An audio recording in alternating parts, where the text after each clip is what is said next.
Monseigneur l'astre solaire, chantait Georges Brassens, mais il ajoutait, comme je ne l'admire pas beaucoup, car il lui préférait, c'est peu de le dire, la lumière d'un tendre rendez-vous avec une jeune femme.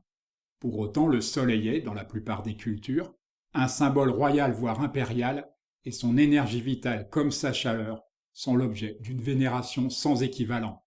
Il faut dire qu'il est à l'origine de la lumière et que sa puissance cosmique nous a permis de nous extirper de cet abîme enténébré et sans fond que l'on appelle chaos. Le soleil est tout à la fois bienfaisant, bienveillant, fertilisant et destructeur. Dès la présentation de cette toile, John Martin imposa ses petits personnages perdus dans une nature cataclysmique. Une puissance mystérieuse qui ne se soucie que de stimuler la pensée d'autrui, dira-t-on de lui.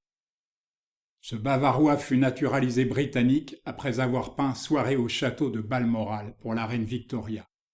Il est un très talentueux représentant du courant orientaliste, comme vous pouvez le vérifier ici. Lié à Frederick Edwin Church, cet artiste américain fut attiré sous les tropiques par son confrère et ami. Mais où qu'il transportât son chevalet, il fut surtout fasciné par les variations de lumière et d'atmosphère. Cette frémissante Suédoise qui passa quelque temps à Barbizon utilisait des colorants naturels issus de plantes endémiques de sa terre natale. Vous devrez vous rendre à Stockholm et Malmö pour admirer ces toiles. Inconnue chez nous, sa compatriote Julia Beck fit pourtant ses études à l'Académie Julian auprès de Léon Bonnat et Jean-Léon Gérôme. Elle partagea un atelier avec Harriet Backer et mourut à Vaucresson. Lui aussi passé par Paris, le délicat Viggo Pedersen fut l'un des fondateurs de l'Exposition libre, un mouvement danois proche du Salon français des refusés, qui compta entre autres, parmi ses membres, Wilhelm Hammershøi. Rendant hommage au soleil, celui-ci dédaignait la peinture de plein air pour se tourner vers l'intérieur. Et quand son épouse n'y figure pas, on a le sentiment qu'elle vient juste de quitter la pièce. Toute autre ambiance chez ce peintre écossais qui pratiqua l'estampe en professionnel dès l'âge de 13 ans.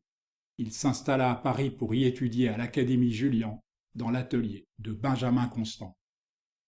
Même si la sensibilité exacerbée et la spiritualité de Charles-Marie Dulac s'expriment au mieux dans ses lithographies, certaines toiles expliquent que Huysmans le tenait pour le seul vrai peintre religieux de sa génération. Membre de l'Hudson River School, cet artiste hyper doué n'avait pas son pareil pour juxtaposer scènes floues et détails nets. Il est considéré comme le père de la peinture de paysage américaine.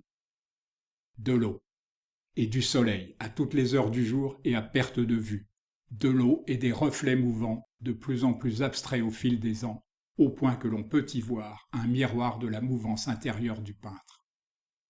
En 1908, dans l'atelier de Picasso rue Ravignan, eut lieu un fastueux banquet.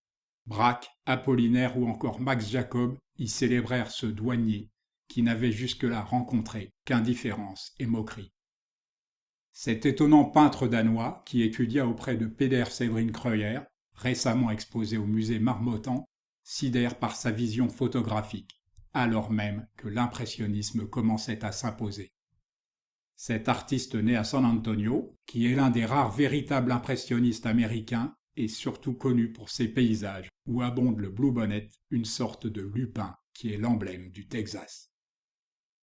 Symbole de pouvoir absolu et rayonnant au centre du cosmos, l'astre solaire est le plus souvent masculin, mais il est féminin au Japon, dont le soleil levant est l'emblème incontournable.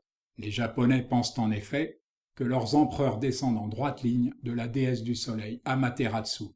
Synonyme de verdeur, de vitalité et d'enthousiasme, l'astre est aussi associé à la naissance par son lever, à l'existence par sa plénitude, à la mort par son coucher, ainsi qu'à la résurrection par ses premières lueurs, lorsqu'il est à 18 degrés sous l'horizon.